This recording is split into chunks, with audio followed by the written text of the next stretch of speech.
بسم اللہ الرحمن الرحیم۔ ناظرین و سامعین السلام علیکم۔ ارطغرل غازی کی داستان کا اگلا حصہ آپ کی خدمت میں پیش ہے۔ یہ ان مجاہدین ملت کی کہانی ہے جنہوں نے ایک چھوٹے سے قبیلے سے اٹھ کر پوری ایک سلطنت بنا ڈالی اور عالم اسلام کا فخر بن گئے۔ آگے ہم چلتے ہیں۔ سلیبی قلعے میں موجود جانباز پیغام ملتے ہی تیتوس کی مدد کے لیے روانہ ہو گئے تو ایلونورا ایک مرتبہ پھر ماریو سے اپنے باپ کے بارے میں پوچھنے لگی۔ بابا سب سے زیادہ آپ پر بھروسہ کرتے تھے ماریو، میں بھی آپ پر بھروسہ کرتی ہوں۔ یہ تو آپ کی نوازش ایلونورا، ماریو نے کہا۔ چچا سے بھی زیادہ بھروسہ کرتی ہوں، ایلونورا نے ادھر ادھر دیکھتے ہوئے کہا تو ماریو بولا، میں آپ سے گزارش کرتا ہوں کہ مجھے استاد اعظم سے زیادہ اہمیت نہ دیں۔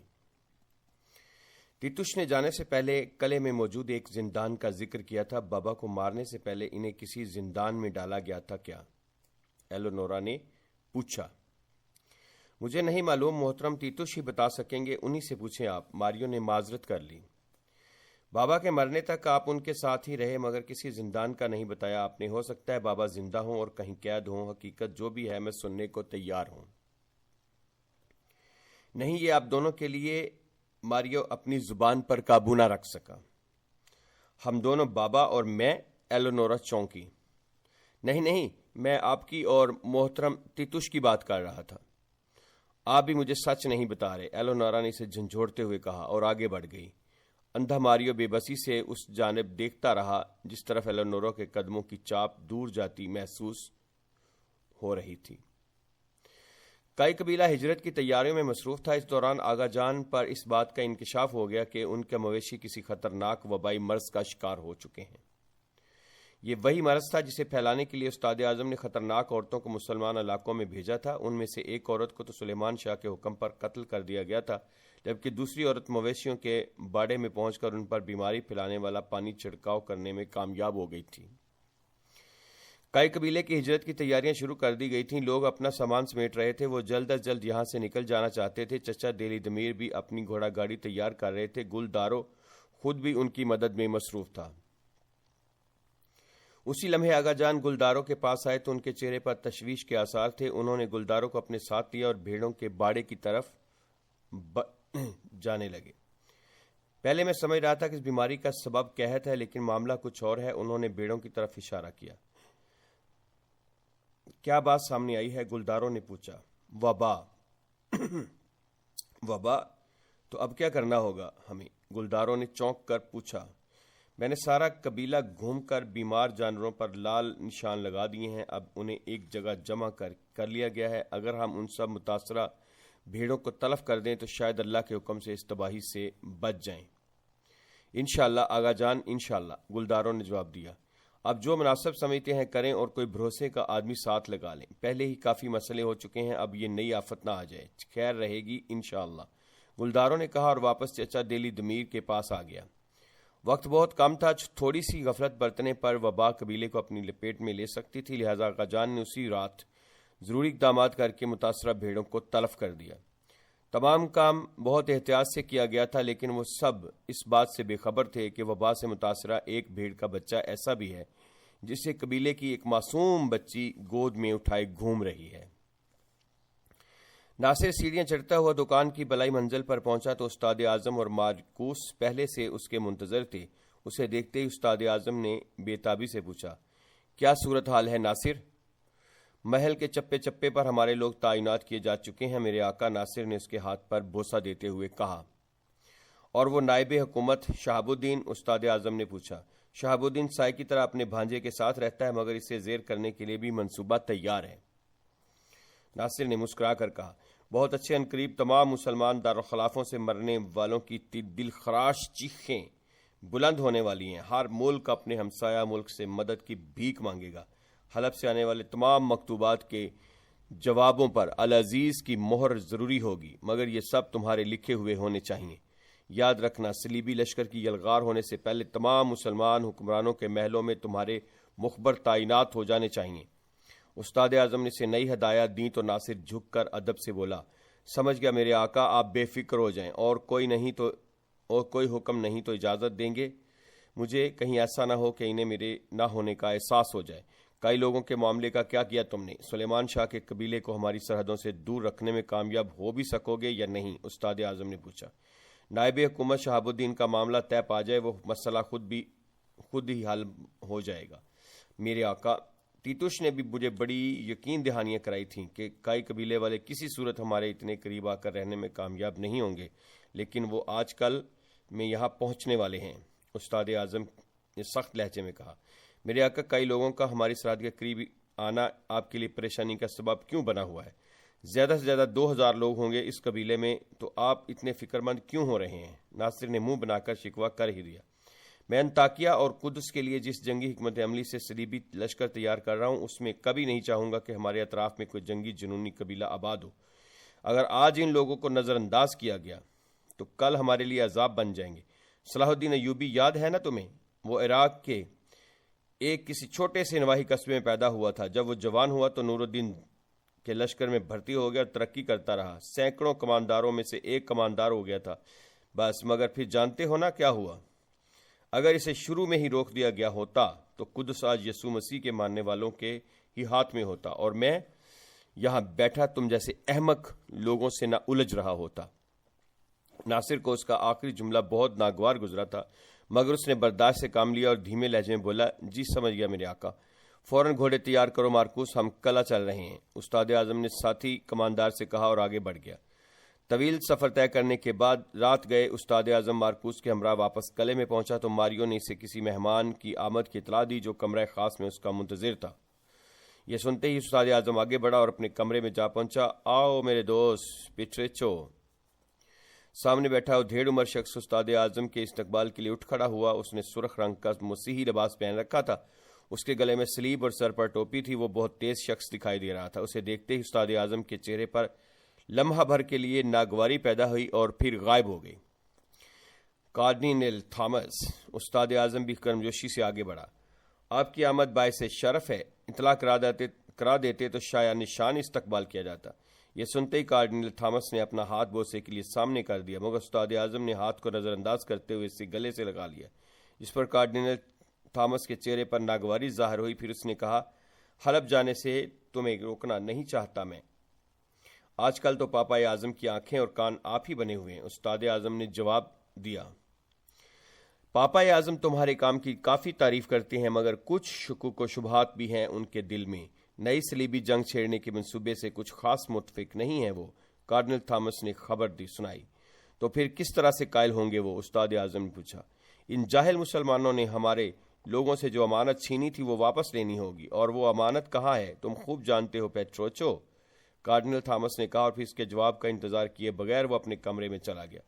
کارڈینل تھامس کے جاتے ہی استاد اعظم سوچ میں ڈوب گیا۔ پھر اس نے گہری سانس لی اور اپنے بھائی عمر یعنی جونی سے ملاقات کے لیے زندان کی طرف بڑھا۔ مارکوس بھی اس کے ہمراہ تھا۔ استاد اعظم کسی خاص مقصد سے جونی کے پاس جا رہا تھا۔ زندان میں پہنچ کر اس نے بغور اپنے خستہ حال بھائی کی طرف دیکھا اور کہنے لگا، میرے بھائی، تمہاری وجہ سے ہمارا پورا خاندان ٹکڑے ٹکڑے ہو گیا۔ کیا ملا تمہیں؟ ایک شعبدہ باز بوڑھے کی باتوں میں آ کر بیوی بچوں کو، اپنے مذہب کو اور ہر چیز کو چھوڑ دیا، برباد کر دیا تم نے۔ پھر بھی ہم بھائی تو ہیں نا، ایک دوسرے کے دکھ درد کو سمجھتے ہیں۔ اگر تم اس ابن العربی کے صندوق سے وہ امانت کسی طرح بھی واپس لا دو تو آزاد کر کے تمہیں واپس گھر بھیج دوں گا۔ اتنی سختیاں جھیلنے کے بعد بھی اپنے مرشد سے غداری کروں گا میں؟ عمر نے کہا۔ یہ سنتے ہی استاد اعظم آگ بگولا ہو گیا۔ آئندہ مجھ سے کسی نرمی یا ہمدردی کی امید مت رکھنا۔ اپنے خداوند سے منہ موڑ کر اپنے ہی مسیحی بھائیوں سے غداری کر کے تم اپنا بھروسہ توڑ چکے ہو، اور اس جاہل ابن العربی پر تم نے بھروسہ کر لیا ہے۔ اس بھروسے سے کا فائدہ کیوں نہیں اٹھاتے؟ میرے بھائی، میں تم سے وعدہ کرتا ہوں کہ صندوق کی امانت جیسے ہی تم مجھے واپس لا کر دو گے اسی وقت تمہارے خاندان سے ملوا دوں گا۔ جانتا ہوں مجھ پر بھروسہ نہیں رہا تمہیں، لہٰذا تمہارا بھروسہ جیتنے کے لیے آج رات میں تمہاری بیٹی سے ملوا سکتا ہوں تمہیں۔ ایلنورا یہاں ہے۔ عمر نے اس کا ہاتھ پکڑنا چاہا تو استاد اعظم نے جھٹک دیا اور اسے سوچنے کا موقع دے کر باہر چلا گیا۔ زندان کا دروازہ ایک بار پھر بند ہو چکا تھا۔ کمک پہنچتے ہی تیتوش نے ارطغرل اور اس کے ساتھیوں پر حملے کی تیاری کر لی۔ صبح کا وقت تھا، یہ سب لوگ ابھی سو رہے تھے۔ حلیمہ جب بیدار ہوئی تو کچھ فاصلے پر بیٹھے ارطغرل کو دیکھ کر اس کی جانب بڑھنے لگی۔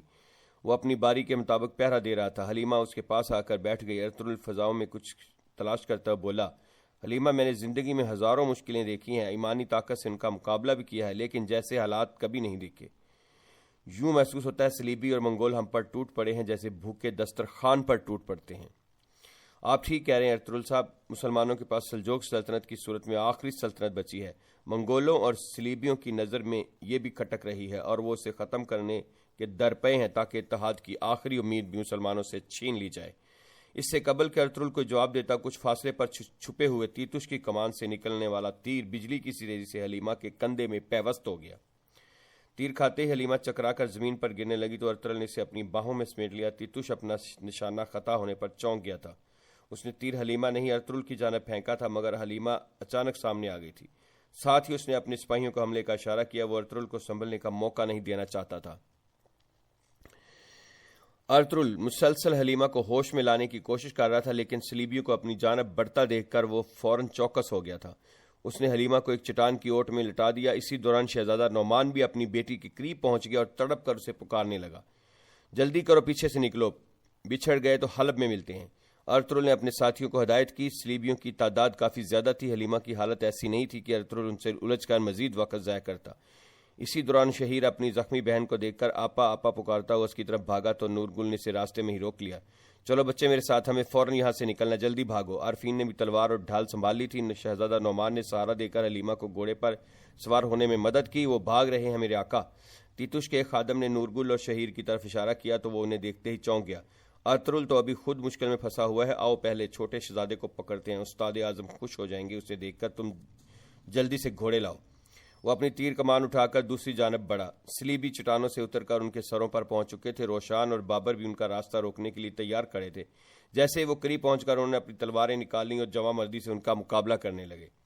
اسی وقت ایک صلیبی سپاہی نے ارطغرل پر نیزے سے حملہ کر دیا تو ارطغرل نے نیزہ چھین کر الٹا اسی پر وار کر دیا۔ وہ شیر کی طرح ان سے لڑ رہا تھا، لیکن اس کا دھیان بھی گھوڑے پر سوار حلیمہ کی جانب تھا جو درد کی شدت سے کراہتے ہوئے گھوڑے سے گرنے والی تھی۔ عارفین بھی تلوار بازی کے جوہر دکھاتے ہوئے صلیبیوں کو جہنم رسید کر رہا تھا۔ صلیبیوں کی تعداد میں اضافہ ہوتا چلا جا رہا تھا۔ وہ ہر طرف سے انہیں گھیرنے کی کوشش کر رہے تھے، جبکہ حلیمہ کی حالت تیزی سے غیر ہو رہی تھی۔ آپ نکلیں یہاں سے شہزادے، میں آپ کے پاس پہنچ جاؤں گا، ارطغرل نے شہزادہ نعمان سے کہا تو وہ حلیمہ کو لے کر وہاں سے رخصت ہو گئے۔ میدان میں اب گھمسان کی جنگ جاری تھی۔ ارطغرل اس کے ساتھی صلیبیوں کو ناک و چنے چبوا رہے تھے۔ میدان صلیبی سپاہیوں کی لاشوں سے بھرتا چلا جا رہا تھا۔ ان لوگوں نے سے فارغ ہوتے ہی ارطغرل گھوڑے پر سوار ہوا اور حلیمہ سلطان کے تعاقب میں روانہ ہو گیا۔ اس کے ساتھی بھی صلیبیوں سے نمٹ کر روانگی کی تیاری میں تھے۔ جلد ہی ارطغرل شہزادہ نعمان تک پہنچنے میں کامیاب ہو گیا۔ حلیمہ اپنے والد کے ساتھ ہی گھوڑے پر سوار تھی، اس کا خون تیزی سے بہہ رہا تھا۔ شہزادہ نعمان بھی اس بات پر پریشان تھا۔ ان حالات میں آگے بڑھنا مناسب نہیں، آئیں کچھ دیر رک جاتے ہیں، ارطغرل نے انہیں کہا اور وہ ایک درخت کے سائے میں گھوڑے روک دیے۔ حلیمہ کی حالت کافی خراب تھی، مگر وہ یہاں زیادہ دیر رک نہیں سکتے تھے۔ صلیبی تعاقب کر کے آسانی سے ان تک پہنچ سکتے تھے، چنانچہ یہی فیصلہ کیا گیا کہ جلد از جلد حلب پہنچنے کی کوشش کی جائے۔ ارطغرل ان کے ساتھ حلب روانہ ہو گیا تھا، لیکن وہ نہیں جانتا تھا کہ تیتوش نورگل اور شہیر کو گرفتار کرنے میں کامیاب ہو گیا تھا۔ اے مقدس ماں، میری زندگی کے اندھیرے دور کر دے۔ بابا اگر زندہ ہیں اور ہم سے ملنا مقدر ہے تو کوئی راستہ نکال دے۔ ایلونورا صلیب کے سامنے شمع روشن کیے دعا مانگ رہی تھی کہ بوڑھا ماریو لاٹھی ٹیکتا ہوا وہاں آ گیا اور ایلونورا کو پکارتے ہوئے بولا، ایلونورا کیا تم یہاں ہو بیٹی؟ جی ہاں ماریو، ایلونورا نے اپنی دعا ختم کرتے ہوئے کہا، تم نے کہا تھا نا، حقیقت جو بھی ہو میں سننے کو تیار ہوں، تو پھر آؤ میرے ساتھ۔ یہ کہہ کر بوڑھا ماریو آگے بڑھا اور ایلونورا کو زندان میں لے گیا۔ وہ طویل راہداری طے کر کے ایک بند دروازے کے سامنے جا کھڑے ہوئے۔ کیا میرے بابا یہاں پر ہیں؟ ایلونورا نے بے چینی سے پوچھا۔ ہاں، دیکھو میرا نام نہ آئے ایلونورا، ماریو نے التجا کی تو ایلونورا نے اس بات میں سر ہلا دیا اور اپنی تسلی کے لیے دوبارہ بولی، کیا میرے بابا یہاں پر قید ہیں؟ ہاں، ماریو نے دوبارہ کہا اور قید خانے کا دروازہ کھول دیا۔ ایلونورا تیزی سے اندر داخل ہو گئی اور اپنے بابا کو آوازیں دیتی ہوئی اس مضبوط آہنین دروازے کی طرف دوڑنے لگی جس کے دوسری جانب جونی بھی اپنی بیٹی کا نام لے کر اسے پکار رہا تھا۔ ایلونورا نے جلدی سے دروازے میں موجود ایک چھوٹی سی کھڑکی کھولی اور اپنے باپ کا چہرہ دیکھتے ہی آپ دیدہ ہو گئی۔ بابا، مجھے بتایا گیا تھا کہ آپ برسوں پہلے ہی مر چکے تھے۔ برسوں سے تم سے ملنے کی آس تھی، اسی آس نے تو مجھے زندہ رکھا ہوا تھا بیٹی۔ وہ اپنی بیٹی کے ہاتھ پر بوسہ دیتے ہوئے رو دیا۔ بابا آپ کیوں قید ہے؟ چچا نے بتایا تھا کہ آپ مر گئے ہیں۔ کیا چچا کو معلوم ہے کہ آپ یہاں قید ہیں؟ ان کو کہتی ہوں وہ فوراً آپ کو یہاں سے نکال لیں، اب تو امی بھی اس دنیا میں نہیں رہی ہیں۔ ایلونورا نے روتے ہوئے کہا۔ اس سے قبل کہ وہ اپنی بات مکمل کرتی، عقب سے آنے والے مارکوس نے تیز دھار خنجر اس کے پہلو میں گھونپ دیا اور پھر ایلونورا آخری بار اپنے بابا کو مدد کے لیے پکار کر زمین پر گر پڑی۔ بوڑھا جونی زندان کے اندر بیٹی کے سوا شانہ قتل پر کرب سے چلا اٹھا، لیکن اس کی فریاد محض بازگشت بن کر اسی زندان کی دیواروں سے ٹکراتی ہوئی دم توڑ گئی۔ مارکوس اپنا کام مکمل کر کے واپس جا چکا تھا۔ اسی زندان کے دروازے میں اسی وقت استاد اعظم بھی موجود تھا۔ وہ چاہتا تو اسی وقت عمر کو موت کے گھاٹ اتار سکتا تھا، لیکن استاد اعظم عمر کے ذریعے ابن العربی سے جو امانت حاصل کرنا چاہتا تھا، اسی لیے عمر کا زندہ رہنا بہت ضروری تھا۔ کئی قبیلے کے لوگوں نے سلیمان شاہ کو نیک دعاؤں کے ساتھ حلب رخصت کر دیا تھا۔ حائمہ خاتون، روشنی اور شاہینہ ان کے ہمراہ گئی تھیں، جبکہ شہناز حائمہ خاتون کی ہدایت پر وہیں گلداروں کے پاس رک گئی تھی، کیونکہ شہناز امید سے تھی اور اس کا طویل سفر کرنا مناسب نہیں تھا۔ کردوگلو بھی اس موقع پر اپنے نیک جذبات لے کر سلیمان شاہ کو رخصت کرنے پہنچ گیا تھا، لیکن کسی نے اس پر توجہ نہیں دی تھی۔ شہاب الدین دوسرے روز پھر اس قیدی کے سامنے موجود تھا۔ قیدی کو زہر مہیا کرنے والی کنیز بھی اسے کھانا دینے کے بہانے وہیں پہنچ چکی تھی۔ شہاب الدین قیدی کے مقابل جا کر بیٹھ گیا اور گھورتے ہوئے سخت لہجے میں بولا، آج اگر تم نے اپنی زبان نہ کھولی تو بخدا تیری لاش اٹھے گی یہاں۔ کنیز اس وقت شہاب الدین کے عقب میں کھڑی تھی اور قیدی پر نظریں جمائے ہوئے تھی۔ جانتا ہوں محل میں تیرا کوئی ساتھی ضرور موجود ہے، اس کا نام بتا دو، جان بخشی ہو جائے گی۔ جیسے ہی شہاب الدین کا سوال مکمل ہوا، کنیز نے وہیں سے قیدی کو اپنی جان لینے کا اشارہ کر دیا۔ اگلے ہی لمحے قیدی نے مٹھی میں موجود زہر کی گولی منہ میں ڈال لی۔ اس سے قبل کہ شہاب الدین صورتحال کو سمجھ پاتا، قیدی زہر کی گولی نگل چکا تھا، اس کے منہ سے جھاگ نکلنا شروع ہو گیا تھا۔ یہ کیا ہو گیا اسے میرے آقا؟ کنیز گھبرائی ہوئی آواز میں بولی۔ زہر کھا لیا اس نے۔ کہاں سے ملا ظاہر سے؟ یہاں تمہارے علاوہ کوئی آیا تھا؟ اس نے کنیز سے سوال کیا۔ نہیں میرے آقا، سوائے محافظوں کے کوئی نہیں جانتا کہ یہ اس کمرے میں بند ہے۔ محافظوں کو بھی یہ معلوم نہیں کہ یہ کون ہے، کنیز نے جواب دیا۔ ایک لفظ بھی بتائے بغیر مر گیا۔ محل میں موجود جاسوسوں کے بارے میں بہت کچھ معلوم ہو سکتا تھا۔ آسما، اس کی لاش کو چھپانا ضروری ہے۔ جس نے بھی اسے زہر دیا تھا وہ اس کی موت کی تصدیق کرنے ضرور یہاں آئے گا۔ میرے آقا مناسب خیال کریں تو اس لاش کو چھپانے کا معاملہ مجھ پر چھوڑ دیں، آسما نے چہرے سے نقاب ہٹاتے ہوئے کہا۔ جب محافظوں کا پہرا تبدیل ہوگا تو میں اس کی لاش ٹھکانے لگوا دوں گی۔ آسما، میں زندگی بھر تمہارا احسان مند رہوں گا۔ شہاب الدین کے دل و دماغ سے ایک بوجھ سا اتر گیا تھا۔ پہلے بھی جان بچا چکی ہو میری، اور اب پھر میرے خاطر اپنی جان خطرے میں ڈال رہی ہو۔ حق کی راہ پر اور اپنے فرض کی ادائیگی میں کسی قسم کی قربانی سے دریغ کرنا میرے لیے باعث شرف ہے آقا۔ آپ میرا یقین رکھیں، اس کا جو بھی غدار ساتھی ہے، اللہ نے چاہا تو وہ بھی انجام کو پہنچے گا۔ آسما نے ادب اور عزم سے کہا تو شہاب الدین نے اسے ستائشی نظروں سے دیکھتا ہوا واپس چلا گیا۔ جب سے کارڈنل تھامس قلعے میں آیا تھا، استاد اعظم کی مشکلات میں اضافہ ہو گیا تھا۔ اس وقت بھی وہ اچانک ہی استاد اعظم کے کمرے میں آ دھمکا تھا۔ استاد اعظم نے اٹھ کر اس کا استقبال کیا اور بولا، خوش آمدید کارڈنل۔ کیا ایلونورا کی موت سے تمہیں اس صندوق کے بارے میں کچھ علم ہو گیا؟ کارڈنل تھامس نے براہ راست سوال کیا۔ جونی اپنی ضد پر اڑا ہوا ہے، مگر اب وہ جلد ہی زبان کھول دے گا، اس کی کمزوری میرے ہاتھ آ گئی ہے، استاد اعظم نے اسے تسلی دی۔ جونی زبان کھول دے گا؟ تمہیں اس کا اتنا یقین کیوں ہے؟ کارڈنل تھامس نے پوچھا۔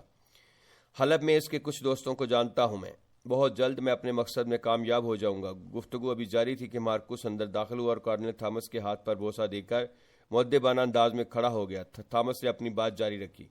تمہیں پاپا اعظم کو صلیبی جنگ کا حمایتی بنانے کے لیے ابھی بہت کام کرنا ہوگا پیٹروچو۔ مسلمانوں نے جو ارض مقدس چھینی ہے وہ ہمیں ہر صورت واپس لینی ہوگی، اور جب تک وہ دن نہیں آ جاتا میں تمہیں ہر روز یاد دلاتا رہوں گا، تھامس نے طنزیہ لہجے میں کہا تو استاد اعظم مارکوس کی طرف دیکھتے ہوئے بولے، کیا بات ہے مارکوس؟ تیتوش قلعے پہنچ گیا ہے میرے آقا۔ یہ سنتے ہی استاد اعظم نے اپنی چھڑی اٹھائی اور مارکوس کے ساتھ قلعے کے دروازے کی جانب چل پڑا تھا۔ مس تھامس بھی ان کے ہمراہ تھا۔ جب وہ باہر نکلے، تیتوش نورگل اور شہیر کو لے کر قلعے میں پہنچ چکا تھا۔ نورگل کو کئی لوگوں نے قابو کیا ہوا تھا۔ بہت خوب، تم 30 جانباز لے کر گئے تھے اور صرف 2 قیدی لے کر آئے ہو میرے عزیز تیتوش، بہت اچھے، بہت اعلیٰ، تھامس نے سخت لہجے میں کہا تو اس پر نظر پڑتے ہی تیتوش سمیت سپاہی ادب سے جھک گئے۔ یہ بچہ کوئی عام ترکمان نہیں علی قدر تھامس، یہ ایک سلجوق شہزادہ ہے۔ کچھ عرصہ قبل تمہارے قبضے سے جو قیدی چھین گئے تھے یہ انہی میں سے ایک شہزادہ ہے۔ کارڈنل تھامس نے استاد اعظم کی طرف دیکھا۔ اور یہ دوسرا کون ہے؟ استاد اعظم نے اس کی بات نظر انداز کرتے ہوئے تیتوش سے پوچھا۔ میں تمہاری موت ہوں، نورگل نے تیتوش کے بولنے سے پہلے شیر کی طرح گرج کر کہا اور محافظوں کی گرفت سے آزاد ہو کر استاد اعظم کی طرف لپکا، لیکن تیتوش نے اس کے گلے میں بندھی ہوئی رسی کھینچ کر روک لیا تھا۔ آفرین تیتوش، ایک بندے ہوئے شیر کے سامنے تم نے کافی بہادری دکھائی ہے اس وقت، مگر گھنے جنگل میں ایسے 2-3 آزاد شیروں کا سامنا ہو جائے تو راہ فرار اختیار کرتے ہو تم۔ پھر کارڈنل تھامس استاد اعظم کی طرف متوجہ ہوا۔ میں کچھ دیر کے لیے قلعے سے باہر جا رہا ہوں، آتے ہی میں یہ امانتیں واپس لے لوں گا، یاد رہے ان کا بہت دھیان رکھنا، خداوند آپ کو خیریت سے لوٹائے، استاد اعظم نے کہا اور تھامس آگے بڑھ گیا۔ مہمان شہزادے کو محل میں لے جاؤ اور اسے بھی محل میں ہی رکھو، آپے سے باہر ہونے والا یہ ترکمان دیکھے گا کہ کیسے انسان اپنی موت کی التجا کرتا ہے۔ استاد اعظم نے غصے سے نورگل کو دیکھتے ہوئے کہا اور آگے بڑھ گیا۔ کچھ دیر بعد ہی اس نے تیتوش کو طلب کر لیا اور ڈانٹتے ہوئے بولا، میں نے 1000 مرتبہ منع کیا تھا تم کو کہ ذاتی نفرت کو اپنے مقدس مذہبی فرض پر کبھی حاوی نہ ہونے دینا، مگر تم نے اپنی ضد میں اس ترک کا تعاقب کیا۔ 30 جانباز چلے گئے تمہارے اس احمقانہ جنون کے پیچھے۔ مجھے معاف کر دے میرے آقا، تیتوش نے سر جھکا کر کہا۔ تھامس کیسے طنز کر رہا تھا، دیکھا نہیں تم نے؟ ذلیل کروا دیا مجھے اور کلیسا کے تمام جانبازوں کو، آئندہ ایسی نوبت آئی تو پھر دیکھنا کہ کیا حشر کرتا ہوں میں تمہارا۔ استاد اعظم شدید غصے میں تھا۔ اب نہیں آئے گی میرے آقا، ارطغرل حرب جا رہا تھا، میں نے آپ کی وجہ سے اس کا پیچھا کیا، تیتوش نے بتایا۔ کائی قبیلے کا ایلچی بن کر العزیز کے پاس جا رہا ہوگا پھر تو۔ استاد اعظم سوچ میں پڑ گیا۔ میں تمہیں آخری موقع دے رہا ہوں تیتوش، حکم کیجئے مجھے کیا کرنا ہوگا، تیتوش نے پوچھا۔ اسی وقت حلب روانہ ہو جاؤ، ناصر سے ملو اور ہر کام پر خود نظر رکھو، اپنی غلطی کی تلافی کا آخری موقع ہے تمہارے پاس، جیسا آپ کا حکم میرے آقا، تیتوش نے سینے پر ہاتھ رکھ کر ایک نئے ولولے کے ساتھ کہا اور دروازے کی طرف بڑھ گیا۔ حلب پہنچتے ہی ارطغرل شہزادہ نعمان اور حلیمہ کو شیخ ابن العربی کی قیامگاہ پر لے گیا تھا۔ روشان اور بابر پہلے ہی وہاں پہنچ چکے تھے اور ان کی وجہ سے پریشان دکھائی دے رہے تھے۔ نورگل کہاں ہے؟ حلیمہ کو بستر پر لٹاتے ہی ارطغرل نے ان دونوں سے پوچھا، لیکن وہ دونوں خاموش رہے۔ ارطغرل سمجھ گیا تھا کہ ضرور کچھ غلط ہوا ہے۔ اس سے پہلے کہ وہ کچھ کہتا، ایک درویش نے حلیمہ کو درگاہ لے جانے کی ہدایت کر دی، جہاں اس کے علاج کے لیے طبیبہ کو بلا لیا گیا تھا۔ جلد ہی وہ درگاہ پہنچ گئے۔ وہاں موجود ایک ماہر طبیبہ نے حلیمہ کے جسم سے تیر نکال کر مرہم لگا دیا۔ اب اس کی حالت خطرے سے باہر ہو گئی تھی۔ بہت دیر بعد جب اسے ہوش آیا تو وہ نیم بے ہوشی میں بھی شہیر کو یاد کر رہی تھی جو نورگل کے ساتھ تھا۔ یا اللہ کرم فرما دے حلیمہ پر، یا اللہ اسے جلد صحت یاب دے دے۔ ارطغرل اس کی صحت یابی کے لیے دعا گو تھا۔ طبیبہ نے بتایا تھا کہ کل تک اس کی حالت سنبھل جائے گی۔ یہ معلوم ہونے پر ارطغرل نے شہزادہ نعمان کو اس کے پاس چھوڑا اور خود شیخ ابن العربی سے ملاقات کے لیے درویش کے ہمراہ درگاہ سے باہر نکل گیا۔ مرحبا، خوش آمدید میرے فرزند، شیخ ابن العربی نے محبت سے ارطغرل کا استقبال کیا۔ آپ کی زیارت میرے لیے شرف ہے۔ ارطغرل اس کے قریب بیٹھ گیا۔ اللہ شفا دے گا، میرے پیرزادے نے ساری صورتحال بتا دی ہے۔ انہوں نے ارطغرل کے میزبان کی طرف اشارہ کیا۔ حضرت، جب میں پہلی بار حلب آیا تھا تو اس وقت صلیبی سازشیوں نے مجھے جان سے مارنے کی کوشش کی تھی، مگر آپ کی بروقت مدد سے بچ گیا۔ آپ میرے خواب میں بھی تشریف لائے تھے۔ میں تو کچھ نہیں، سب اللہ کا کرم ہے، اس کی رحمت سے کبھی مایوس نہ ہونا۔ یاد رکھنا ارطغرل، اپنا راز سینے میں رکھنے والا خود بھی چین سے رہتا ہے اور اپنا راز بھی محفوظ رکھتا ہے۔ سمجھ گیا حضرت، ارطغرل نے کہا۔ اسی لمحے دروازہ کھلا اور شہاب الدین بھی شیخ ابن العربی سے ملنے وہاں پہنچ گئے۔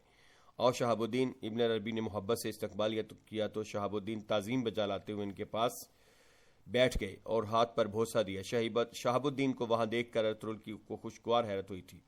رب اپنی بے پایاں رحمت برسائے تم لوگوں پر۔ سلطان شیخ عبد القادر جیلانی رحمۃ اللہ علیہ فرماتے ہیں، پرندے ہمیشہ اپنے ہم جنسوں کے ساتھ اڑتے ہیں، شاہین شاہینوں کے ساتھ اور کوے کووں کے ساتھ۔ ہمارا کام تو بس شاہینوں کو ایک جگہ جمع کر دینا ہے۔ آج سے آپ دونوں ایک دوسرے کی طاقت بنیں گے۔ بہتر ہوگا کہ آپ دونوں کو کچھ گفتگو کر لیں اہم معاملات پر۔ یہ کہہ کر ابن العربی اٹھے اور اپنے مریدوں کے ساتھ وہاں سے رخصت ہو گئے۔ صلیبی آپ کو کیوں مارنا چاہتے تھے؟ شہاب الدین نے براہ راست پوچھا تو ارطغرل تفصیل سے انہیں سارے واقعات سنانے لگا۔ کئی قبیلے پر وبائی حملے کی بات درست ہے کیا؟ شہاب الدین نے کچھ سوچ کر کہا۔ وبائی حملہ؟ ارطغرل چونکا۔ مجھے بھی حیرانی ہوئی تھی سن کر۔ ہمارے کماندار ناصر کو اپنے مخبروں کے ذریعے یہ اطلاع ملی تھی؟ شہاب الدین نے پوچھا۔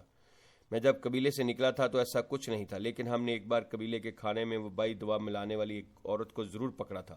اس نے بتایا تھا کہ وہ صلیبیوں کی بھیجی ہوئی ہے۔ ارطغرل نے یاد کرتے ہوئے کہا، لعنت ہو، ہر جگہ ان لوگوں نے پنجے گاڑ دیے ہیں۔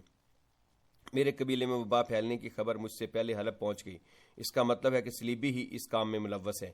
ناصر پر آپ کتنا بھروسہ کرتے ہیں؟ ارطغرل نے شہاب الدین کی طرف دیکھا۔ میں اب اس محل میں کسی پر بھروسہ نہیں کرتا، ارطغرل شہاب الدین نے دکھ سے کہا۔ مجھ پر جس آدمی نے حملہ کیا تھا میں نے اسے پکڑ لیا تھا، مگر جیسے ہی وہ میری گرفت سے نکل کر بھاگا ناصر نے اسے قتل کر دیا۔ وہ صرف زخمی ہوا تھا، میں نے اس سے خود تفتیش کی تھی۔ افسوس کہ کل اس نے میرے سامنے زہر پھانک لیا۔ شہاب الدین نے گہری سانس لی۔ تو آپ کے ذہن میں کیا ہے؟ ارطغرل نے پوچھا۔ صبح العزیز سے ناصر کے بارے میں بات کرتا ہوں، میرا بھانجا اس بار ضرور بات کی تہہ تک پہنچ جائے گا، شہاب الدین نے کہا تو ارطغرل خاموش ہو گیا۔ قبیلے میں وبا کے اثرات اب انسانوں میں بھی ظاہر ہونا شروع ہو گئے تھے۔ اس کی پہلی شکار وہی معصوم بچی تھی جو بیمار بھیڑ کے بچے سے کھیلتی رہی تھی۔ طبیبہ نے معائنہ کرنے کے بعد سب کو اس سے دور رہنے کی ہدایت کر دی تھی، جس پر بچی کے والدین بہت گھبرا گئے تھے۔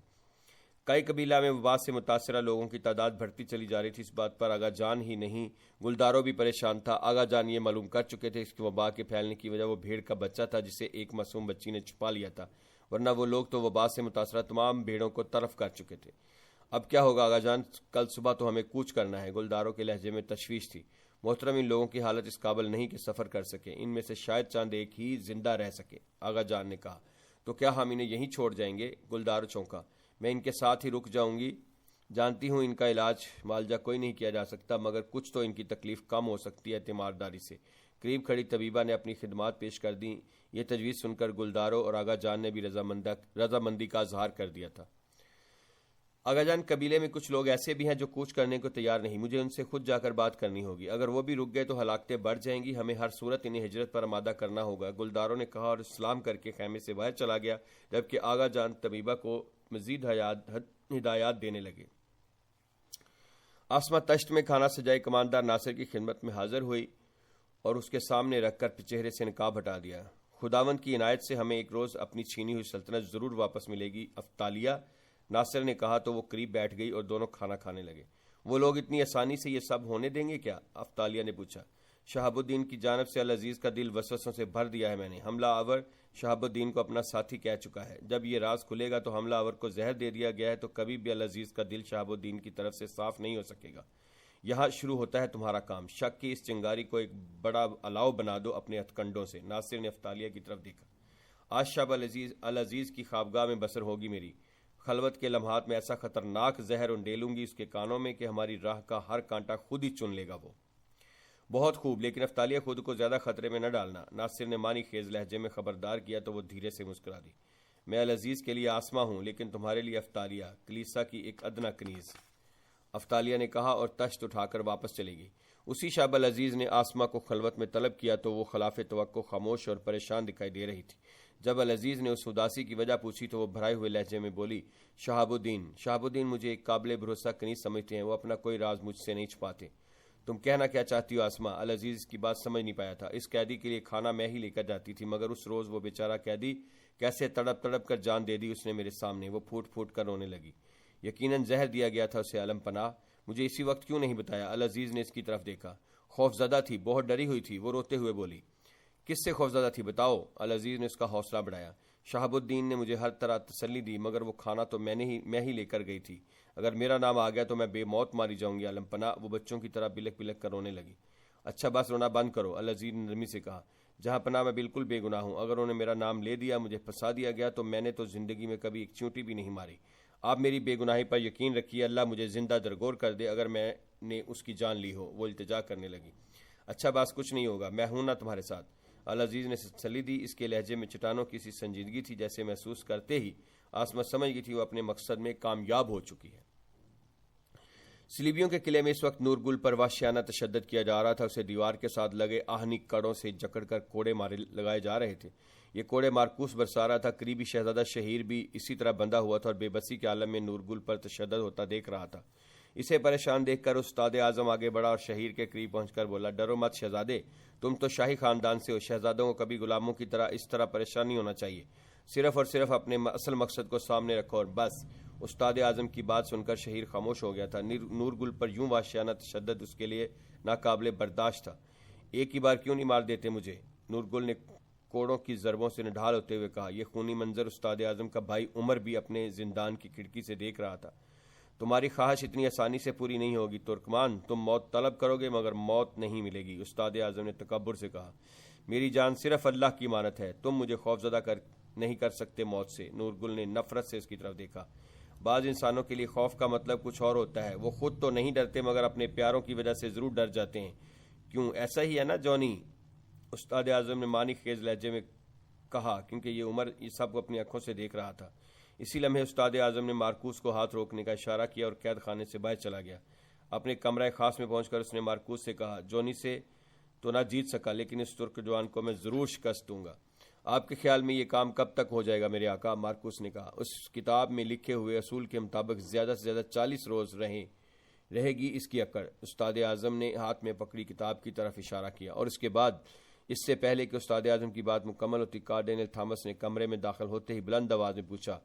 کارڈینل تھامس کی بے وقت آمد استاد اعظم کو بہت ناگوار گزری تھی۔ وہ اس کی قلعے میں موجودگی سے خوش نہیں تھا، پھر بھی وہ ادب سے کھڑا ہو گیا۔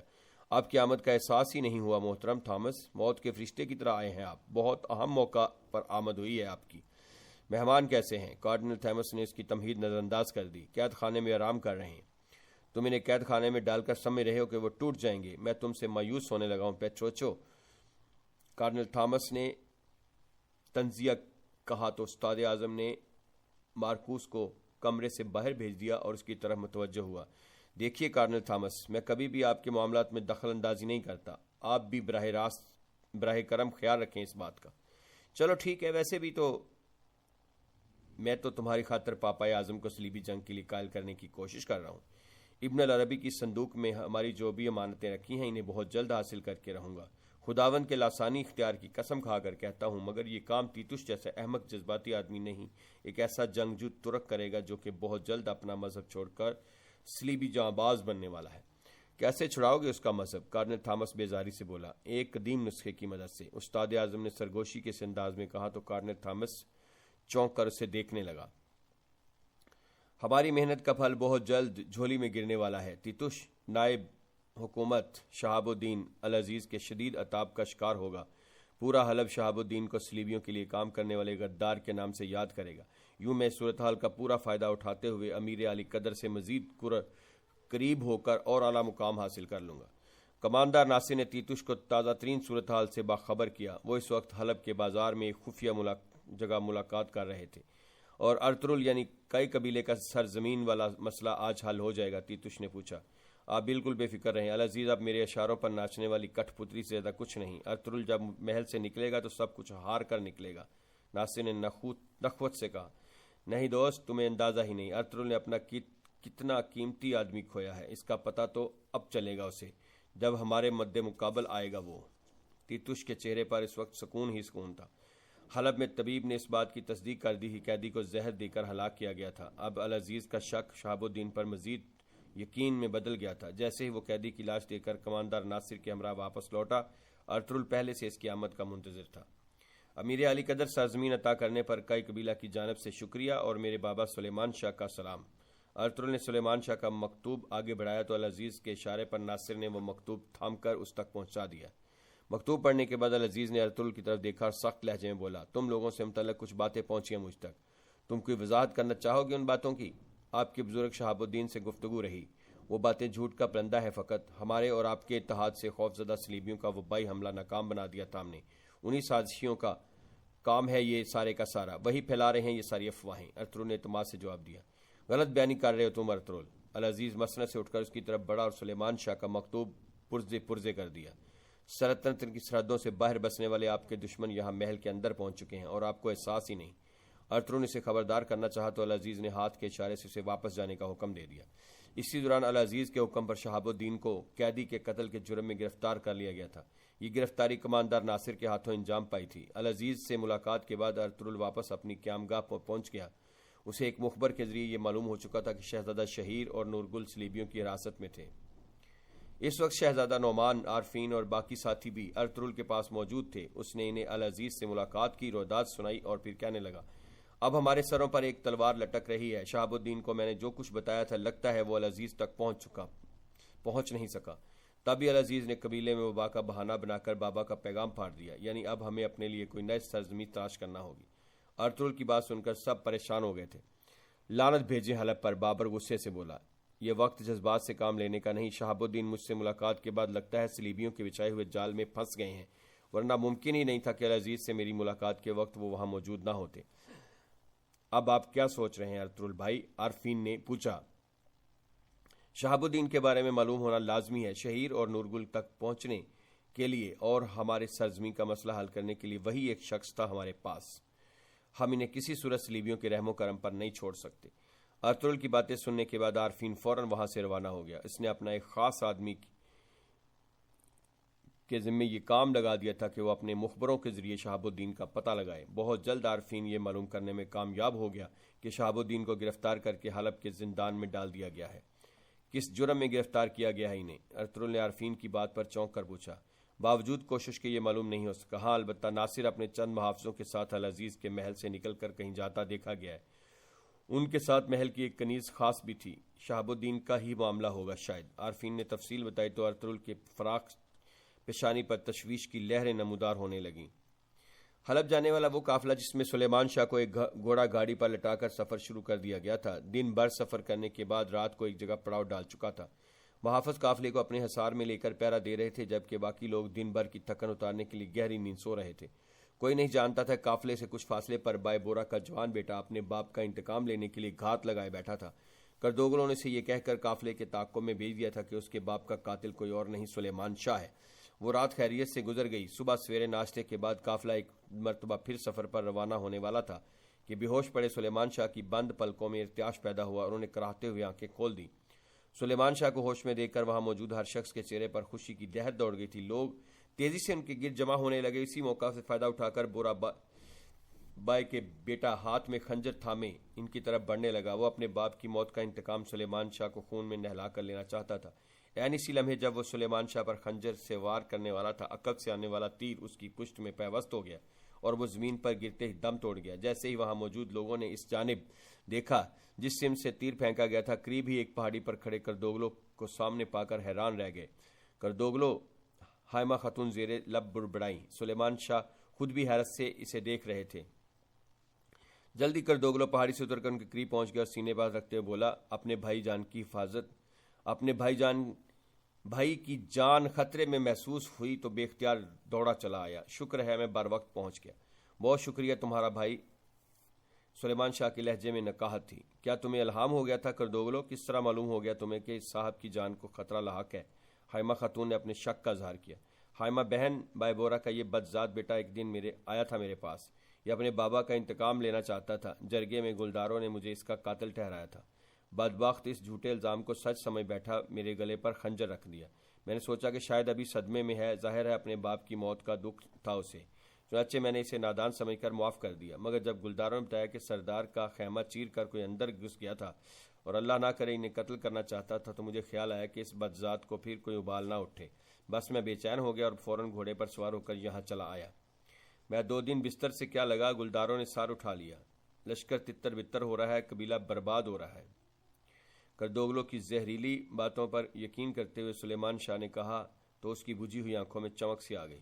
تو اب تم نے کیا سوچا ہے؟ کیا تم ہمارے ساتھ حلب چلو گے؟ سلیمان شاہ نے کردوگلو سے پوچھا۔ نہیں، فی الحال میں واپس جاؤں گا۔ میں اپنے قبیلے کو ہجرت کے وقت اس طرح تنہا نہیں چھوڑ سکتا۔ آپ بے فکر رہیں، بہت جلد ہم حلب میں ملیں گے، کردوگلو نے سلیمان شاہ سے کہا اور فاتحانہ انداز میں اپنے گھوڑے کی طرف بڑھ گیا۔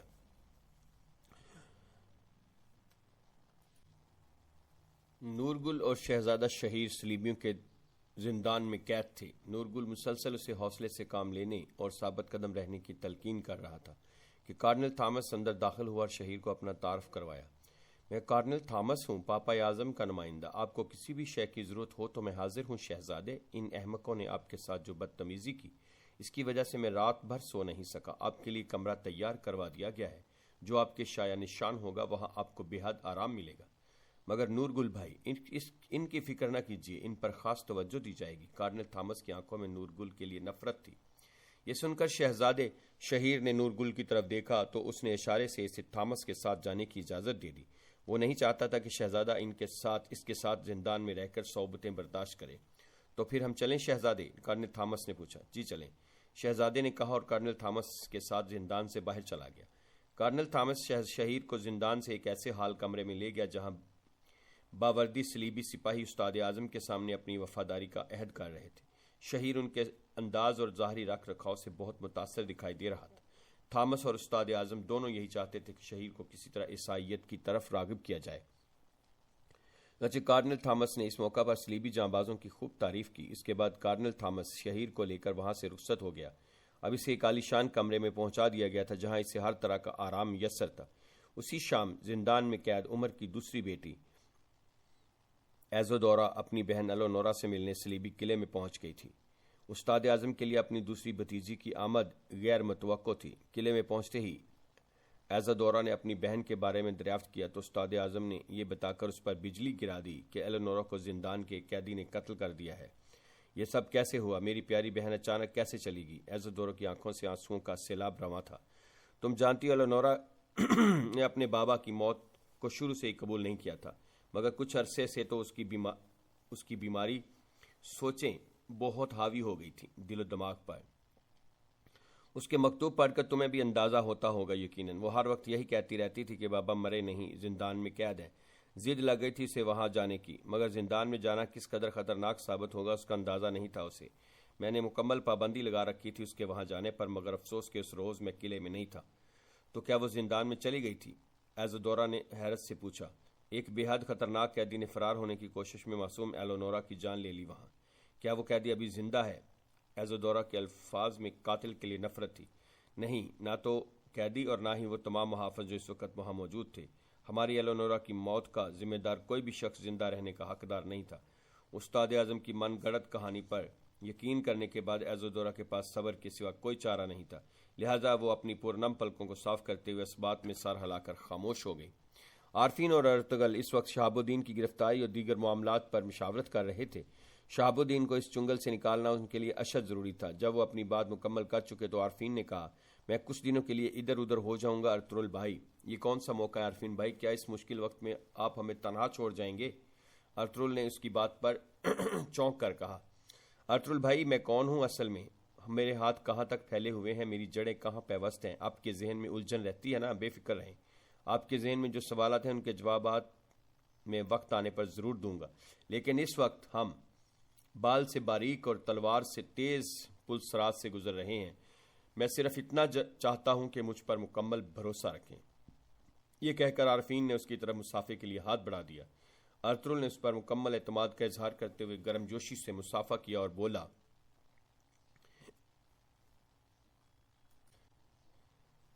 ہم نے کندھے سے کندھا ملا کر تلوار چلائی ہے عارفین بھائی، ایک ساتھ جنگیں لڑی ہیں، ہم نے، بھروسہ ہے مجھے آپ پر۔ بہت شکریہ ارطغرل بھائی، آپ کل بازار میں ترکمان قالین فروش کے پاس چلے جائیں، یاقوت نام ہے اس کا، وہ ہر طرح سے آپ کی مدد کرے گا۔ میں نورگل اور شہیر کی خاطر ایک نئے الاؤ میں کودنے جا رہا ہوں۔ عارفین نے گہری سانس لیتے ہوئے کہا تو ارطغرل نے اس بات میں سر ہلاتے ہوئے اسے روانگی کی اجازت دے دی۔ عارفین کے رخصت ہوتے ہی ارطغرل کا ذہن پھر سے ان تمام مشکلات کو یاد کرنے لگا جن سے وہ اب تک گزر چکا تھا۔ جب سے شہزادہ نعمان اور اس کے اہل خانہ کائی قبیلے میں آئے تھے، اس وقت سے آج تک وہ مسلسل ایک کے بعد ایک امتحان سے گزر رہا تھا۔ بہت دیر تک سوچنے کے بعد اس نے دعا کے لیے ہاتھ اٹھائے اور اپنے رب کے حضور دعا کی، اے آسمان اور زمین کو پیدا کرنے والے میرے رب، تو ہی میرے راستے اور ہر منزل کا خالق و مالک ہے۔ میں نے جو راستہ اختیار کیا ہے اس کا انجام خیر کر دے۔ یا اللہ، تو خوب جانتا ہے کہ مجھے تاج و تخت اور ملک و مال کی کوئی خواہش نہیں، میرا مقصد تو صرف تیرے نام کو سر بلند کرنا ہے۔ میری تلوار چلانے کا مقصد صرف اور صرف تیرے انصاف کو قائم کرنا ہے۔ اگر میں اس راستے سے بھٹک جاؤں یا میری عقل پھر جائے تو اے میرے رب، میرے دل کو برحق اہل شمشیر کے راستے کی طرف پھیر دینا، میرے دل کو راہ حق سے راہ ابلیس کی طرف پھسلنے نہ دینا، مجھے کبھی سرنگوں نہ ہونے دینا، اور یا اللہ مجھے اور میری نسلوں کو اپنی راہ کی خدمت کرنے اور اس کوشش میں شہید ہونا نصیب کرنا، آمین یا رب العالمین۔ اگلے روز صبح سویرے ارطغرل ترکمان یاقوت سے ملنے قالین کی دکان میں پہنچ گیا۔ یاقوت نے گرمجوشی سے اس کا استقبال کیا۔ ارطغرل نے لمحہ بھر کے لیے گہری نظر سے اس کی دکان کا جائزہ لیا اور پھر براہ راست اصل موضوع کی طرف آتے ہوئے بولا، وقت بہت کم ہے، وزیر اعظم شہاب الدین کو زندان سے نکالنا ضروری ہے۔ ایک ہفتے سے پہلے تو بہت مشکل ہے، زندان کے محافظوں تک پہنچنا ہوگا، پہلے پہرے داروں کے اوقات بھی معلوم کرنے ہوں گے۔ یاقوت نے تفصیل سے بتایا، شہاب الدین کی آج پیشی بھی ہے۔ اسلامی ملکوں میں عدالتوں کے ترازوؤں میں بگاڑ نہیں آیا ابھی، اللہ سے اچھی امید رکھیں، دیکھیں کیا نتیجہ نکلتا ہے۔ اگر بگاڑ آ چکا ہوا تو پھر کیا ہوگا میرے دوست؟ ارطغرل نے کہا، خیانت اگر عدالتوں پر حاوی ہو گئی تو ہماری شمشیریں راہوں سے بھٹکے ہوئے لوگوں کو دوبارہ راہ راست پر لے آئیں گی۔ یاقوت نے پرعزم لہجے میں کہا تو ارطغرل نے سر کو جنبش دے کر خاموشی اختیار کر لی۔ وزیر اعظم شہاب الدین کو حلب کے قاضی کی عدالت میں پیش کیا جا چکا تھا۔ شہاب الدین اس وقت قاضی کے سامنے میز پر بیٹھے تھے۔ حلب کے امیر ملک العزیز حاضر ہوں۔ قاضی نے بلند آواز میں کہا تو عدالت کا دروازہ ایک مرتبہ پھر کھلا اور العزیز اپنے کماندار ناصر کے ہمراہ اندر داخل ہوا اور باوقار انداز میں چلتا ہوا اپنے لیے مخصوص جگہ پر بیٹھا۔ بیٹھنے سے قبل العزیز نے زمین پر بیٹھے شہاب الدین کو غور سے دیکھ کر اس کی بے بسی کو بھی محسوس کیا تھا۔ العزیز کے بیٹھتے ہی عدالتی کارروائی کا آغاز ہو گیا۔ آج یہاں حلب کی عدالت میں شہاب الدین کا مقدمہ پیش کیا جا رہا ہے۔ الزامات ہیں قتل، اپنے ذاتی حفاظتی دستے کا ناجائز استعمال، شہر حلب اور امت محمدیہ سے غداری۔ الزامات بتا کر قاضی خاموش ہو گیا تو کماندار ناصر کے ہونٹوں پر مسکراہٹ تیرنے لگی۔ اس کے بعد گواہوں کے بیانات کا سلسلہ شروع ہو گیا۔ میں شہاب الدین کے خاص محافظوں میں سے ہوں۔ انہوں نے مجھے ایک تیز اثر زہر کا انتظام کرنے کا کہا تھا۔ میں نے امیر کے حکم کی تعمیل کی۔ کئی قبیلے کے ایلچی پر جن لوگوں نے حملہ کیا، شہاب الدین صاحب کو بازار میں ان کے ساتھ دیکھا گیا۔ شہاب صاحب انہیں ایک تھیلی دے رہے تھے، اس تھیلی میں اشرفیاں تھیں شاید۔ میں ایک تاجر ہوں، شہاب صاحب نے میرے ساتھ زیادتی کی، ایک ریاست سے خفیہ تجارت کے لیے مجھے آڑ کے طور پر استعمال کیا۔ شہاب الدین توغرل، تم نے گواہوں کو سن لیا، کیا جواب ہے تمہارا؟ گواہوں کے بیانات سننے کے بعد قاضی حلب نے وزیر اعظم شہاب الدین سے مخاطب ہو کر کہا تو اپنی صفائی میں بولے، جو کہا گیا سب جھوٹ کا پلندہ ہے، یہ سب گواہ زر خرید ہے، ان کی گواہی معتبر نہیں۔ سنو، یہ حق اور حقیقت کا ایوان ہے۔ عدالت کی آنکھیں جھوٹ اور سچ کو، سیاہ اور سفید کو طرح کی طرح الگ پہچان سکتی ہیں۔ اللہ کے کرم سے تم گھبراؤ نہیں، قاضی نے تسلی دی اور دربان سے مخاطب ہوا، آخری گواہ کو بلاؤ۔ حکم ملتے ہی کنیز خاص آسمہ کمرہ عدالت میں حاضر ہو گئی۔ شہاب الدین کو آسمہ پر بہت اعتماد تھا۔ انہوں نے ایک نظر آسمہ کی طرف دیکھا اور پھر کچھ سوچ کر نظریں جھکا لیں۔ تم یہاں جو کچھ بھی کہو گی اس میں جھوٹ یا غلط بیانی نہیں ہوگی، کیا اس کے لیے قرآن کریم کی قسم کھاتی ہو؟ قاضی نے آسمہ سے حلف لیا تو اس نے اقرار میں سر ہلا دیا۔ جی بالکل قاضی محترم، جیسے پہلے بتایا تھا ویسے ہی بتانا بیٹی، کسی سے خوف نہ کھانا۔ اس روز کیا واقعہ پیش آیا تھا؟ قاضی نے نرم لہجے میں پوچھا۔ وزیر اعظم اور میں ساتھ ہی اس کمرے میں داخل ہوئے تھے جہاں وہ آدمی قید تھا، تمہارے علاوہ اور کسی کو علم تھا؟ قاضی نے پوچھا۔ جی نہیں، آسمہ نے نفی میں سر ہلا دیا۔ داخل ہونے پر تم نے کیا دیکھا؟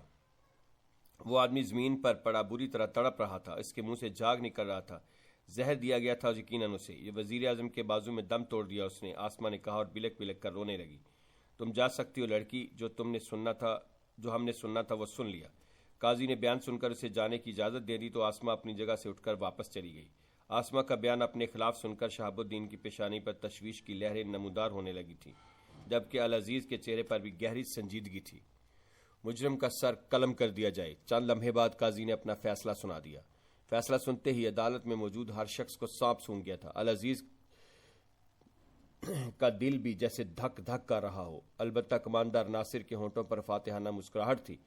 فیصلہ اس کی مرضی کے عین مطابق ہوا تھا۔ اس کی وجہ اشرفیوں کی وہ بھاری تھیلی تھی جو کارروائی شروع ہونے سے قبل ہی قاضی کی خدمت میں پیش کر دی گئی تھی۔ کئی قبیلے میں بچ رہنے والے افراد گلداروں کی عادت میں ہجرت کی تیاریوں میں مصروف تھے۔ گلداروں کا دل اس وقت کردوگلوں کی طرف سے بہت حد تک صاف ہو گیا تھا۔ جب اسے یہ معلوم ہوا کردوگلوں نے سلیمان شاہ کی جان بچائی ہے، اگر وہ عین وقت پر نہ پہنچ جاتا تو بائے بورا کا بیٹا سلیمان شاہ کی جان لینے میں کامیاب ہو چکا ہوتا۔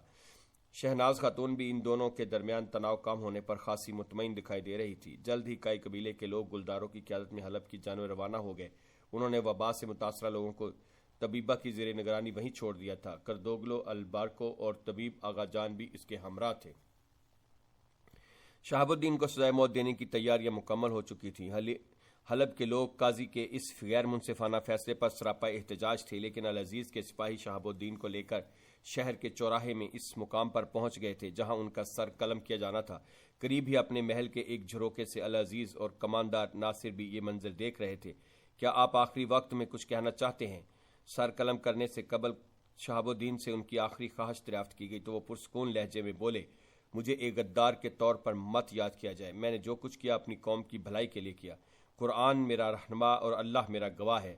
میرا سر جھکا ہوا ہے مگر میں حق پر ہوں۔ اگر میری موت حق کی خاطر ہو رہی ہے تو چاہے میری موت سوتے میں ہو یا کلہاڑی کے وار سے، مجھے اس پر کوئی غم نہیں۔ شہاب الدین کی بات مکمل ہوتے ہی سر قلم کرنے کے لیے انہیں زمین پر بٹھا دیا گیا۔ یہ منظر العزیز ہی نہیں، اس کی جوان سال بیٹی لیلا بھی دیکھ رہی تھی، جو اس وقت خود کو سیاہ لبادے میں چھپائے ہجوم میں کھڑی تھی۔ لیلا کی آنکھوں سے آنسو جاری تھے۔ اسے اپنے ماموں شہاب الدین سے بہت محبت تھی۔ یہی وجہ تھی کہ جب العزیز نے شہاب الدین کی گرفتاری کا حکم دیا تھا تو لیلا کو اپنے بھائی کے فیصلے سے شدید اختلاف تھا۔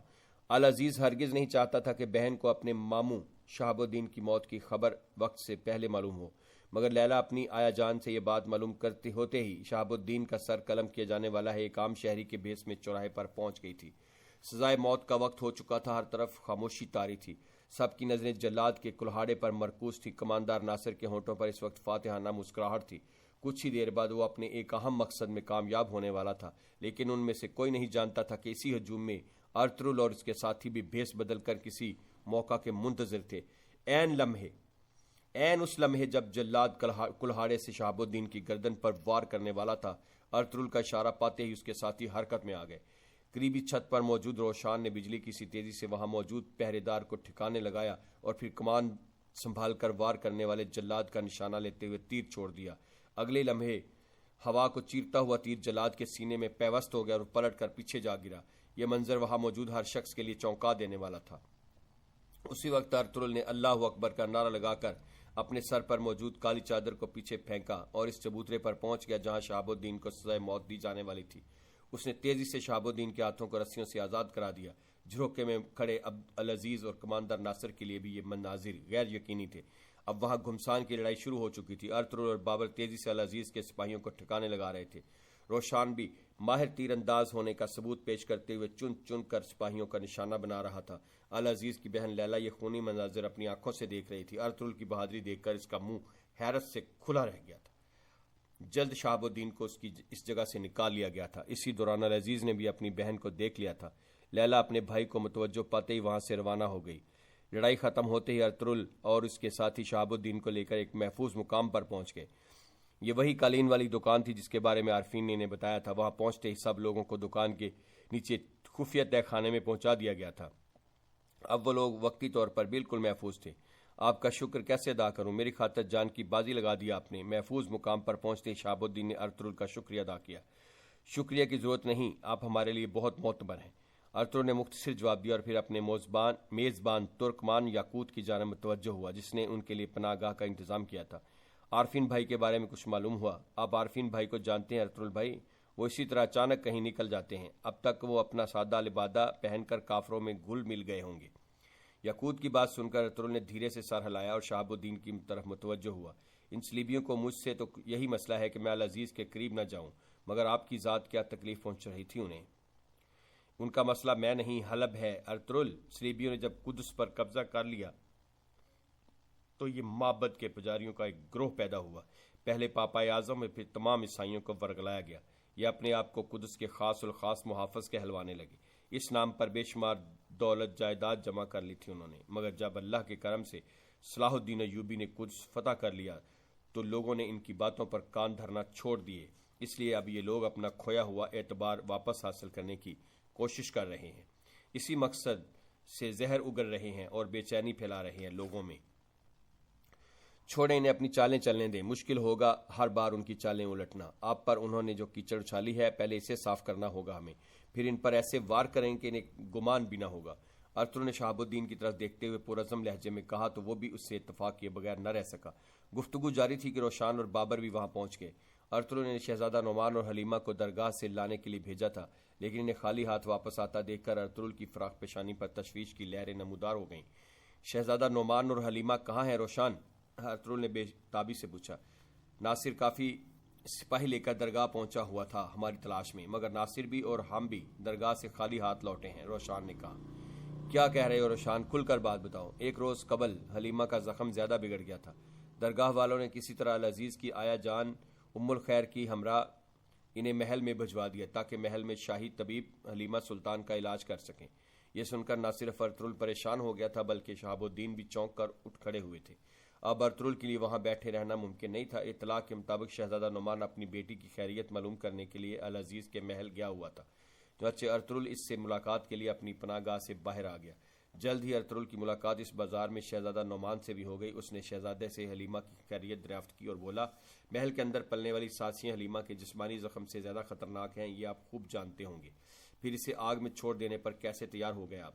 صحیح کہہ رہے ہیں ارطغرل، مگر حلیمہ کی حالت بہت نازک تھی۔ کچھ دیر قبل محل میں العزیز سے بھی میری بات ہوئی ہے، حلیمہ کی شفایابی کے لیے وہ ذاتی توجہ دے رہے ہیں، بہتر ہے وہ چند روز وہیں رہ کر آرام کر لے۔ شہزادہ نعمان نے جواب دیا، العزیز آپ کو اور حلیمہ کو کسی نئی پریشانی میں نہ دھکیل دے۔ خدا نخواستہ اگر انہیں آپ کی اصلیت معلوم ہو گئی تو سوچیں کہ آپ لوگ کہاں کھڑے ہوں گے۔ وہ محل زہریلے سانپوں کا ایک بل ہے، حلیمہ کو وہاں سے لے کر نکل آنے میں ہی عافیت ہے، میرا یقین کیجیے۔ ارطغرل نے سمجھانے کی کوشش کی، تم پر یقین ہے ارطغرل، کل میں کسی بھی طرح العزیز سے آنکھ بچا کر یہ مسئلہ حل کر لوں گا۔ شہزادہ نعمان نے اسے یقین دلایا اور پھر دونوں ایک دوسرے سے جدا ہو گئے۔ ایزا دورہ کو قلعے میں آئے ہوئے زیادہ وقت نہیں گزرا تھا کہ استاد اعظم نے اسے شہزادہ شہیر کی تربیت کرنے کی ذمہ داری سونپ دی۔ اس وقت بھی ایزا دورہ پریشان حال شہزادہ شہیر کے پاس موجود تھی، جس نے قیمتی لباس پہن رکھا تھا۔ اس کے باوجود شہزادہ شہیر بالکل خوش دکھائی نہیں دے رہا تھا۔ لگتا ہے لباس پسند نہیں آیا تمہیں، ایزا دورہ نے اس کی اداسی بھانپتے ہوئے کہا۔ ایسی بات نہیں، لباس تو بہت اچھا ہے، شہیر نے جواب دیا۔ تو پھر نورگل کی وجہ سے پریشان ہو؟ جی ہاں، وہی بابا اور آپا تک پہنچا سکتے ہیں مجھے۔ ٹھیک ہے، میں اپنے چچا جان سے بات کرتی ہوں، انہیں نورگل کے بارے میں یقیناً علم ہوگا، ایزا دورہ نے اسے تسلی دی۔ نہیں، بالکل نہیں، بھول کر بھی ان سے بات مت پوچھیے گا، ورنہ وہ آپ کو بھی قید کر دیں گے۔ شہیر کے لہجے میں گھبراہٹ تھی۔ کیا وہ جگہ معلوم ہے تمہیں جہاں نورگل کو قید کیا گیا ہے؟ ایزا دورہ نے پوچھا۔ یہی ہے، قلعے میں، بہت ظلم کیا جا رہا ہے ان پر، لیکن نورگل بھائی ان کے قابو میں آنے والے نہیں، وہ بہت طاقتور ہیں، مگر صلیبیوں نے انہیں رسیوں سے باندھا ہوا ہے۔ شہیر نے کہا، پھر تو نورگل نے کوئی بڑا جرم کیا ہوگا شاید۔ بالکل یہی بات ہوگی۔ ہرگز نہیں، شہیر نے نورگل کا دفاع کیا، بھائی نے مجھے بچانے کے علاوہ کچھ نہیں کیا۔ یہ سن کر ایزا دورہ نے شہیر کو تسلی دی اور ساتھ لے کر چہل قدمی کے لیے کمرے سے باہر آ گئی۔ یہ دیکھ کر شہزادہ شہیر کی آنکھوں میں خوشگوار حیرت پیدا ہونے لگی تھی کہ وہ جہاں سے گزرتے تھے صلیبی سپاہی جھک کر اسے تعظیم کر رہے تھے۔ اسی صلیبی قلعے میں نورگل پر غیر انسانی تشدد جاری تھا۔ اسے لکڑی کے دیوہکل پہیے پر باندھ کر گول گول گھمایا جاتا تھا اور پھر وقفے وقفے سے ایک ایسی دوا پلائی جا رہی تھی جو اس کی یادداشت کو ختم کر کے ماضی کی یادوں سے نجات دلانے والی تھی۔ استاد اعظم یہ وحشیانہ تجربہ ایک بہادر جنگجو پر کر کے اسے صلیبی وفادار بنانا چاہتا تھا۔ یہ تشدد اور زہریلی دوا کا نتیجہ تھا کہ نورگل دھیرے دھیرے اپنی سابقہ زندگی کو فراموش کرتا چلا جا رہا تھا۔ صلیبی اس بات سے بے خبر تھے کہ حارفین بھی عیسائیوں کا روپ دھار کر صلیبی قلعے میں پہنچ گیا تھا۔ اس کی آمد کا مقصد نورگل اور شہیر کو صحیح سلامت صلیبیوں کے چنگل سے نکال لے جانا تھا۔ یہاں تک پہنچنے کے لیے اس کی مدد شہروز نامی ترکمان نے کی تھی، جو عیسائی پادری دانیال کے روپ میں قلعے کے نزدیک ایک بستی میں عیسائیوں پر نظر رکھے ہوئے تھا۔ شہروز نے خود بھی عارفین کے ساتھ جانے کا فیصلہ کیا تھا۔ وہ دونوں پادریوں کے ایک وفد میں شامل ہو کر قلعے میں پہنچے تھے جو استاد اعظم سے ملاقات کرنے والا تھا۔ قلعے میں پہنچ کر استاد اعظم اور کارڈنل تھامس سے ملاقات کے بعد عارفین نظر بچا کر باقی وفد سے الگ ہو گیا۔ پادری کی حیثیت سے وہ ہر طرف آزادانہ گھوم رہا تھا۔ ایک راہداری میں داخل ہوتے ہی اس کی ملاقات شہزادہ شہیر سے بھی ہو گئی۔ وہ ایزا دورہ کے ساتھ سامنے سے آ رہا تھا۔ شہزادہ شہیر بھی اسے پہچان گیا تھا، لیکن دونوں نے بالکل اجنبی ہونے کا ثبوت دیا تھا۔ شہیر کے قریب سے گزر کر عارفین زندان میں پہنچ گیا جہاں نورگل قید تھا۔ زندان کے دروازے پر سپاہیوں نے اسے روکنے کی کوشش کی، لیکن عارفین نے چند جملوں میں ہی انہیں مطمئن کر دیا اور مجرم کو مقدس پانی پلانے کے بہانے نورگل کے مقابل جا کھڑا ہوا۔ اس نے اپنے چوگے سے ایک خنجر نکال کر چپکے سے نورگل کے حوالے کر دیا اور بولا، خدا کے راستے پر چلنے والوں کی باتیں سنو، پشیمانی نہیں ہوگی۔ کبھی میرے بچے اذیت میں ہو تم، میں جانتا ہوں، بہت جلد ہی ہم تمہیں نکال لیں گے، خدا تمہاری مدد کرے۔ عارفین نے سینے پر صلیب کا نشان بناتے ہوئے کہا۔ نورگل بھی اس کا اشارہ سمجھ گیا تھا۔ یہ کہہ کر عارفین دروازے کی طرف بڑھا ہی تھا کہ زندان میں داخل ہونے والے استاد اعظم کو دیکھ کر چونک سا گیا۔ اسی لمحے زندان میں استاد اعظم کی غیر متوقع آمد خطرے سے خالی نہیں ہو سکتی تھی۔ کماندار ناصر شہاب الدین کے بچ جانے پر آگ بگولا دکھائی دے رہا تھا۔ ارطغرل اور اس کے ساتھیوں کی بہادری نے اسے بہت کچھ سوچنے پر مجبور کر دیا تھا۔ اس نے فوراً اپنے ایک وفادار سپاہی کو طلب کیا اور ہدایت جاری کرتے بولا، ہر گلی کوچے میں اور بازار کی نکڑ پر اپنے آدمی تعینات کر دو، بطور خاص درگاہ اور کتب خانے کے آس پاس ارطغرل کہیں بھی پایا جا سکتا ہے۔ شہر کے دروازوں پر مزید پہرے دار لگا دو۔ فوراً تم جو کر سکتے ہو کرو، لیکن حلب سے باہر نہ نکلنے پائیں وہ لوگ۔ کماندار ناصر نے سخت لہجے میں کہا تو سپاہی اس بات میں سر کو جنبش دے کر واپس چلا گیا۔ خداوند کی پناہ، ہم نے سوچا تھا اس سے جان چھوٹ جائے گی، مگر عین موقع پر بازی ہی پلٹ گئی۔ ان لوگوں کا کچھ پتہ چلا۔ سپاہی کے جاتے ہی آسمان اندر آ گئی۔ وہ شہاب الدین کے یوں بچ جانے پر خاصی پریشان دکھائی دے رہی تھی۔ ابھی نہیں، تم بے فکر رہو، ہم ہر صورت ڈھونڈ نکالوں گا شہاب الدین اور اسے بچانے والے کو۔ العزیز بہت خوف زدہ ہوگا وہ تو۔ اسما العزیز کی حالت کے بارے میں سوچ کر محفوظ ہوتے ہوئے بولی، ہاں بالکل، اس کی تو گھگی بندھی ہوئی تھی۔ بھاگ کر اپنے کمرے میں گھس گیا تھا، لیکن اس کے بعد کچھ عجیب سا احساس ہو رہا ہے مجھے۔ تم خلوت میں جانا مت بھولنا اس کے پاس۔ ناصر نے کوئی خیال ذہن میں آتے ہی آسماں کی ہدایت کی۔ آسماں کو رخصت کر کے وہ ابھی سکون سے بیٹھا بھی نہیں تھا کہ خادم نے اسے صلیبی کماندار تیتوس کا پیغام پہنچا دیا۔ وہ بازار میں ایک خفیہ مقام پر اس کا انتظار کر رہا تھا۔ تیتوس کا نام سن کر ناصر کے چہرے پر ناگواری سی پھیل گئی۔ وہ جانتا تھا کہ شہاب الدین کے فرار ہونے پر اب اسے تیتوس کی جلی کٹی باتیں بھی سننا پڑیں گی۔